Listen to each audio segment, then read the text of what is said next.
So I want to introduce you guys to Will and Beth, who are serving in Asia, and we're in Murfreesboro while they're hanging out in the United States for a few months before they head back. And I wanted to just have them share a few lessons that they've learned over the years doing No Place Left, getting started. How far in are you guys now? How many years you been serving? About 6.5 years we've been in Asia. So quite a bit of experience. We've learned a lot. So yeah. All good? Yeah, I mean, the Lord's been faithful. Sure. We've made mistakes along the way, but He's been faithful. Yeah. So how many cities have you guys been a part of? Been stationed out of or hubbed out of as you've been working? So we've been in one city the whole time. Okay. And now we're transitioning to another larger urban segment where we'll try again. Yeah. Well, it's been pretty fun. Will and Beth and my wife and I, and we've known each other since, 2006. So a long time. So we went to church together while we were in seminary in Louisville. Did a little bit of upward sports together. We did. That's right. Right, and it's just kind of neat the way that the Lord has kind of looped everything back around because I had a chance to visit you guys kind of earlier in the, late winter for us when we were there, and how the Lord's kind of brought us back to where we were when we first met versus the way that we're trying to go after God's mission and see the task completed. You know, a lot has changed, but it's been neat to watch the kind of the way that everything's intersected. So what I wanted to do is go back. Let's go back 6.5 years ago. What are some lessons that you guys, looking back, would tell yourself that you've learned as you've gotten into No Place Left and what the Lord's done? Be patient. Be gracious. I think we started off marriage just very self-focused. Yeah, sure. But the Lord has been faithful in teaching us how to love others, and I know that the tendency, especially for ladies, I think, is to compare yourself to people and to others, and that's not necessarily healthy. The Lord made us with different gifts, and so whether that's here or whether that's overseas, I think that's a valuable lesson for all of us to learn, not just ladies, but that's what I've learned. So if you were to think through, Beth, one of the ways of your gifting, how you really function with you and Will and the ministry God's given you, what's a real specific role that the Lord allows you to play that's very important to what you guys do together? So Will is a great speaker and a great communicator. He's very clear, and he has a great way to share vision very clearly and to motivate other people. So I see my role as just supporting him in that and taking care of things behind the scenes as he kind of is the forefront of our family. So now y'all have 2 girls, and you take care of all their schooling. We do. So you're busy with those. Yeah. That's been very refining as well. I never thought I would be homeschooling, and here you are. I am. Yeah. Here you are. 3rd year in. So. There you go. You guys are doing great. Will, what's something that you would take away? What's a lesson? I know there's a bunch, but if you were to pick one or two. I think a couple of things I would share. I remember, before we got married, before I met Beth, I spent 2 years overseas. And so I had already created in my mind this list of, if I ever get to go back, these are the things I want to do differently.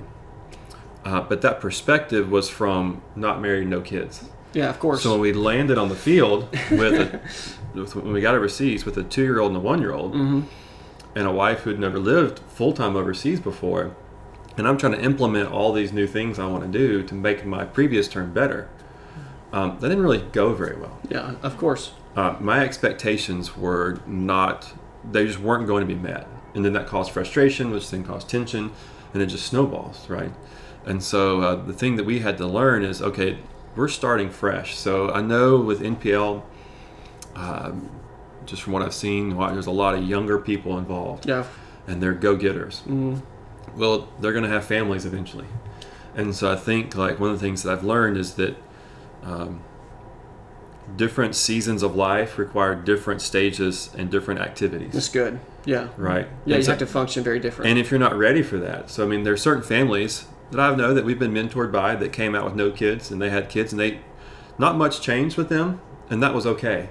But that's okay for them. Yeah. But it's okay, I think, for a family, a husband and wife, or singles, they get married, and then they have kids, that the roles of each parent can change through that, and that's okay. So if you're running full speed, but you got to slow down because you've got a newborn, or if you're running full speed and you got to slow down because you've got 3 teenagers. Now, like, there's grace in that. Yeah. And it's the season. Right. They're going to get older and they're going to leave the house. Then you're empty nesters, you can run again. Yeah, it's a different season for you. And so watching that, I don't know how well we talk about that. I think it's being modeled. I think we do have some strong people who are doing that. They're just not talked about a whole lot, right? It's not really like, it's not a metric that we measure. Yeah. Speaking of children, the banging on the window would be the kids that are playing outside in this season right now. Right. That's why the window shades are closed. Right. There's 7 children here while we're trying to talk about this. Only 2 are mine, though, right? It's not my fault. It's my wife's fault. I'm just kidding. But here's the thing, like, so that was the first lesson, was really just had expectations early on. We were moving into a new place, and they weren't even vocal. Like, we even tried to lower expectations, but they were internal. Yeah, even things you couldn't even express necessarily, just frustration that you had because you're like, oh, this just isn't working the way I had hoped. The other thing we learned, just from a family balance, like Beth does a good job of having her pulse on, or her finger on the pulse of our family. Because I love what I do. Yeah, I love going into villages, going into churches, teaching, training, helping them learn how to be the best disciple makers they can. And I also love my wife, I love my kids, and so they're sometimes, like, for my personality, like, it's hard to, I can segment those things and not see how one affects the other. And so one of the things that, like, there was a season of our life, I don't know, a year ago or so, where for about 8 months there was a huge opportunity that I had, and so we scheduled out. So we had trainings in different states, had trainings locally. Yeah. And so in my mind, like, oh, well, I'm in my own town, sleeping in my own bed. That doesn't really count towards the travel. But what I wasn't realizing is, like, I would be gone. You're not home. I'd be gone all in day. your own city, yeah. Right. And so I was still not present. Right. And so for us, who's visiting? We'll pause. We can say hi. So about a year ago, there was an opportunity where for about 6 months, we had, like, just a lot of doors were open. And so part of the role that we were in at that time, like, most everybody was busy. We had some capacity. So I said, okay, I'll run these things. But we didn't. And they were all in the city that you guys were in, right? There was some in the city and some out of the city. Okay. And so we already calendared it out. It looked good, right? You look on the calendar. I'm okay. I'm going to be out of town this week, but I'm home this 2 weeks, out this next week. But what we found out was, even when I'm home, if I had a meeting scheduled, say Monday through Friday, we're doing some sort of training, I was still out of the house. I was still gone. And the thing is, there was no recovery time. And so what happened for us is, I'm traveling, so I'm not able to catch up on email type work. Yeah. I'm home with trainings, so I'm also busy all day. So in the mornings and the evenings, we never got a chance to debrief and talk. But, how'd the last trip go? And about 5 months into it, I remember Beth just kind of pulled me aside, and she's like, we're done. We're not doing this anymore. That pulse, you got that pulse on the family, didn't you? Right. And we started looking like... You're like, yes, I did. but I was just going to go... Yeah. Like, I was just going to go outside just to go get some fresh air. And the kids would be like, where are you going? Oh, because you've been gone. You've been going out of the house so much, yeah. Are you coming back? Yeah. And, like, so every time I walked out the door, they assumed I was going to be gone on a trip. Even though I was just going to the grocery store. Or just going to... Or even if my meeting was just going to meet with the guy and have lunch and come back. It was just constant going, which was different from the last 3 or 4 years. But you had assumed in your calendar that because you weren't traveling that week was going to be home. Yeah. But it wasn't home, even though you were... And I'm not saying that, everyone should do our 10 days or our 8 days or things. But because it was such a long season of traveling and being busy, doing good stuff, Beth's role was to come in and say, hey, right now we need to slow down. Right. Like, I need you to slow down. The kids need you to slow down. So then we said, okay. So we had, some things were committed. Like, we could not. So we knew we had another 2 months. We're going to have to just push through it. And then we had a vacation. And then after that, I began saying no to a few things. Hey, I can't do that. I can't do that. We changed this. We switched to a shared calendar. that would kind of help, because I would get to the point where I'd be like away from home and in training, and they would say, hey, we want to do another meeting, and I would call Beth and be like, hey, these guys want to do a meeting in a couple of weeks. Because you didn't know necessarily what was on her calendar per se. Yeah. Well, what we found was she's like, I don't need, when you're gone, I don't need you to call me and ask to be gone again. Talking about being gone. Right. Just hold Right. that Yeah. until you get home, and then we'll. Right. So why don't you come home first, and then we can talk about it here, because it wasn't healthy for that season of our life. Yeah. So then we switched to a shared calendar, right? We went to Google, and that just helps. Okay, well, she can put stuff on there and block stuff out. So that was where I feel like Beth really helped out a lot, was because I was loving what I was doing. We were seeing good stuff happening. We were seeing, people out sharing, people being following what they're obeying, or obeying what they've been taught, kind of thing. And so that's just that's kind of the counsel we've heard. I've heard it from Jeff before. Like, he says the wife owns the throttle. Mm-hmm. You push it as hard as she lets you. Yeah. But also, if she says we need to pull back, you need to honor that. That's a really good word. Right? That's a great way to talk about it. Yeah, that's good. But also, that's the thing too. But there's other families that they can do what we did, and it doesn't affect them. Right, because it's just a different season or a different way that the family functions. And so that's where the comparison thing is. Well, so and so, they get 10 days out. Mm-hmm. Well, he only gets 5 days out, right? And then that becomes a fear dance where we start. In essence, we're fighting over the role. We're not fighting over the principle. We're just fighting over dumb stuff. Right. And so that idea of comparison was where I know we do that a lot. And so we have our leadership who says, well, we give 10 days. So now all of a sudden everyone says, 10-day principle. Right. I get 10 days. Right. No, that's their family's rule. Mm-hmm. And so so the principle behind it is you have to take some time for family. Yeah. Pay attention to the throttle, but it may be different. That they're saying, their family's just saying, this is how we do the principle, but you don't have to mimic the model. But just because the guys that we respect are doing that doesn't mean that that's law, right? There's not, 2 Nathan 1:1 that says you shall take 10 days on the field, right? But so we can look at that and say, well, that's a good idea. Let's try that for a season, but let's also be open that if this isn't working for us, maybe we need to do something different. Mm-hmm. Or if someone else says, hey, in our family, we can do 12 and 13 days, we shouldn't judge them for that either. Right. So how do you think it's changed ministry up, Beth, for you guys, since you guys have started to work more towards this balance? Has it actually, do you think, improved the way in which God's working through you guys, and why? I definitely think it has helped. There's not been as much stress or tension between us, and so I feel like if that's kind of freed up, then I'm more willing to let him go out. The Lord is definitely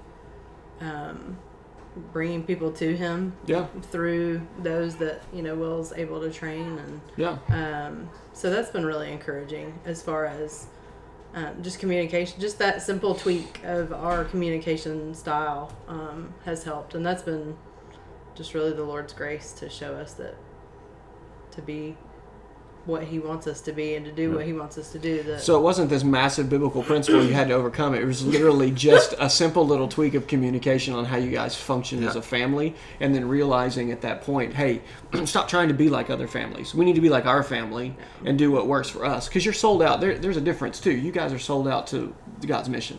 Like, you're going to go to do what God's called you to do. And so it's not a matter of being lazy. It's a matter of stewarding what God's put in front of you, because you want to do more than what you might actually be able to. Yeah, and you talked about, I remember a conversation we had, feeling bitter towards the work. Mm-hmm. You went into your overseas foreign voice. English, your foreign voice. Foreign voice. That's right. There was a bitterness towards the work. Yeah. And then towards the Lord, which doesn't help. So what I was doing was driving her to be bitter towards it. And then when there's bitterness, then she didn't really care what was happening. So I'm not talking to her about it. So there was some division there, or just distance.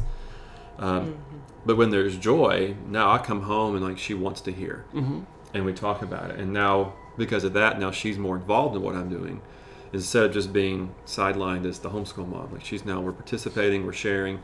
Hey, so they're dealing with this problem, and so now we're participating together. But also then it freed up Beth so that she could actually go, because when I was traveling so much, there was no time. Yeah, sure. I was taking all the time, and so she was at home. And now, when we kind of made that tweak, it freed up some calendar time that she was able to go out with one of our teammates and go and spend a day or two in a training and come back. It's just really interesting because even as we were talking about married couples functioning as a unit instead of as individuals, right? Where it's not like for my wife and I, Ann, or my wife Ann and I should say, it's not Dave's doing this and she's doing that and they're separate. It's since we're married, we're a unit, we're one. Mm-hmm. And whenever I'm doing MPL work, so is she, even though she may not be right by my side, because we have 5 kids, because we have that season of life, because we have a teenager, right? And that's a whole new ball game for us. Yeah. But it's a matter of us understanding kind of what you guys are saying. If you're frustrated with Will, then you become bitter and it becomes his work that's taking away from the family. Whereas if you guys made that tweak, now it's a joyous thing and it's our work together. It's that simple little tweak makes the difference to where it's what we're doing instead of what he's doing or what I'm doing. Right. Makes sense? Is that kind of the idea that you guys are communicating? Yeah, I mean, so even I'd ask you, like, how do you guys, like, in your... Because we're overseas. Like, here's the thing, too. We're looking at my wife, who's off camera, because she won't come and say hi to us. Why don't you come and say hello? Hi. She's like, I'm sitting over there. You can be the voice off in the distance if you want to. But here's why I would say it's different. Like, we are very fortunate to be in a situation that we get to do this full time. Mm-hmm. Okay, but I also realize, that if NPL and the vision we have and those that have kind of laid the foundation really want a lot of NPL to be like just not full-time workers. Mm-hmm. So those guys... Bivocational is really what's going to get the job done. Husbands, wives working 30, 40, 50 hours a week. So that adds a new element into the balance that we necessarily don't face. Right. So just, you're in that situation, so I'm going to ask you a question. Right? The mic's here. How do those who aren't full-time try to balance family life? I mean, we're at especially where we are, we didn't have all the extracurricular activities that are available. Homeschool, there's only so many games you can play with a team of 2. Mm-hmm. So when you're in schools, when your kids want to do stuff, so what does balance look like for those that are bivocational? Yeah, I'll let you chime in on it, but I think what you guys said is exactly the same response that we would have. Don't compare. Mm-hmm. That comparison can happen real fast. And the deal is if I compare to a single couple that is 27, 28, well, single couple meaning no kids. Right. Let's say a married couple, 27, 28, they've just been married for a year or 2 years, they don't have any kids and those kind of things. There's no possible way that our family is going to be able to be engaged in the actual practice of NPL work out in the harvest, leading groups, doing trainings at the level that they're doing. It's just not possible. Mm-hmm. I mean, my kids want to know that I exist because there was a point in our marriage, right? There was a point, I'm talking to her because she's off camera. There was a point in our marriage where our kids said the same thing. Is Dad leaving? When's Dad going to be back? And even though I wasn't going to be gone for a week, it was like, oh, he's going to be gone for 8-10 hours. Right, and be back. And I think we just had to come to a place to where we go, okay, what does our week? Now I'm a scheduler. I like my calendar and blocks and colors, and so it helps out with me. But we had to get to a point to where we said, what can we give? And then ask a very important question, and that was, am I stopping short of what God could actually do? By the way, we have kids, so we have piano in the background. God bless our families.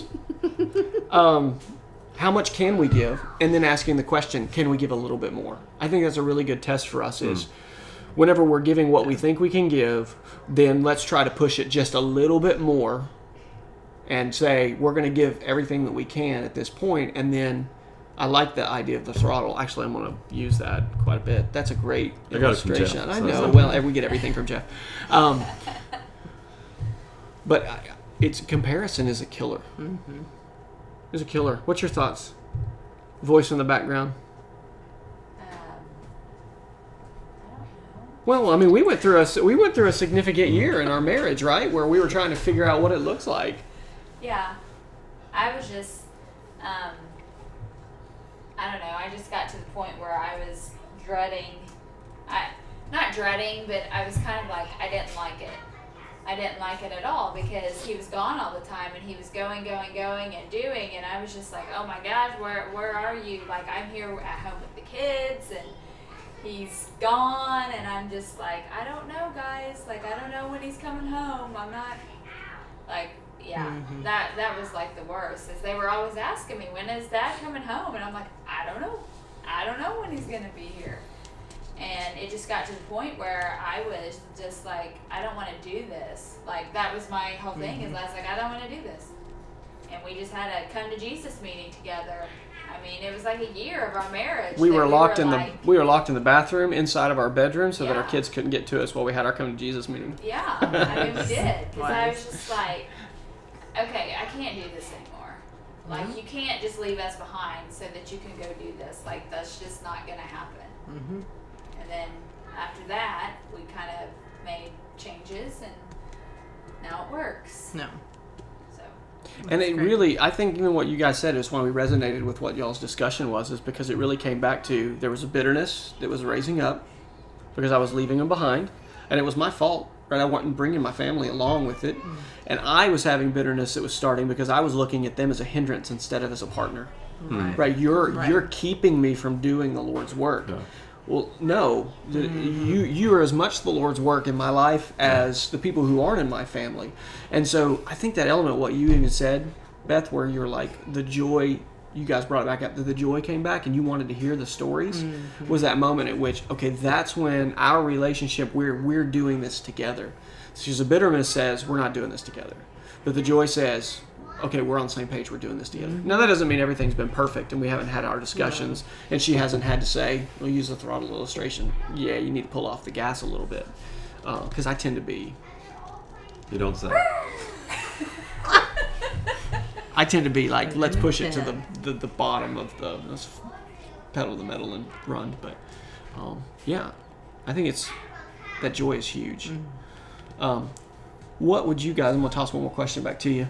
What would you guys say you would say to a couple who's entering a new season, like that massive transition where you went from single to married and then married with kids? What would be some quick words of advice that you would give the wife and that you would give the husband on how to make those transitions when you're no longer able to push the pedal down as far as you used to, and not feel guilty about that, knowing that it's just the season that you're in and it's okay? What would you give, words of advice would you give to a wife to kind of transition that season and recognize it? I know it's a tough question, but... I mean, it always comes back to having grace with yourself and grace with your husband or your kids when they're little, and just ministry partners or whoever you're working with. But I think it's just,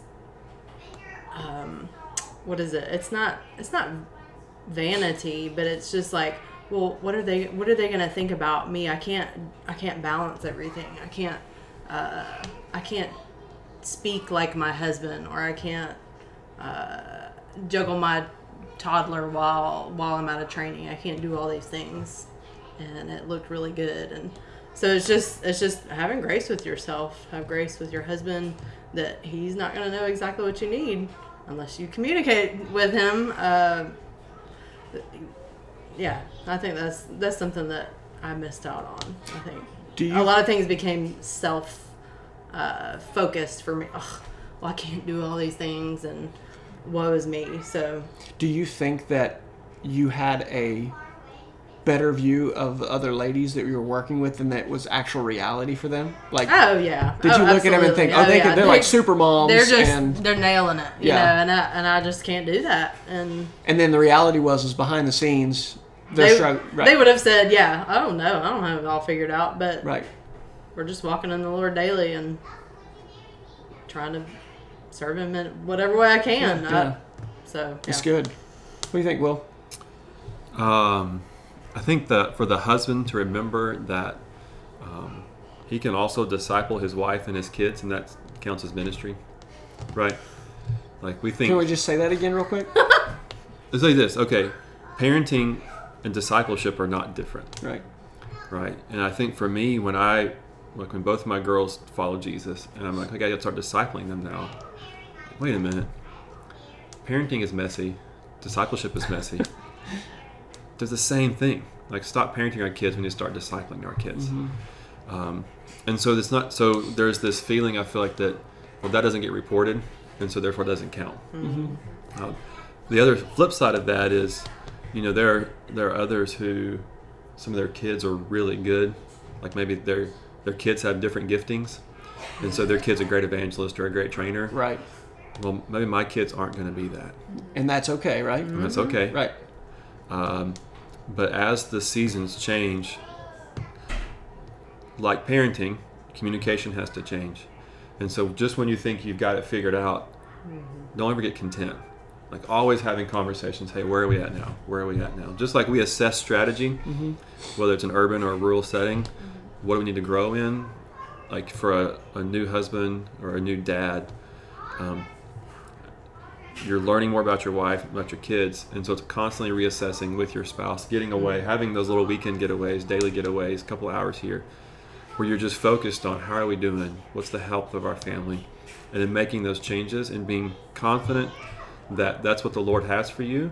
And when you feel confident in that, man, it just frees you. There's a freedom to go forward and serve in that season of life, and then modeling that for the new believers you have or the national partners you have, that they too need to be doing that.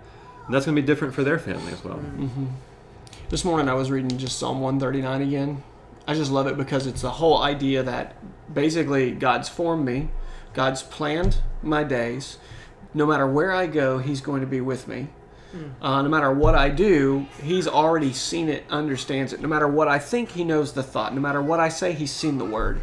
And I think a lot of times we get to the place where we're so afraid we're going to miss what God has in store for us. And the truth of the matter is, where can I go away from your presence? Now that phrase will either terrify you, right? Because you're scared of God, or it'll be of great comfort to you.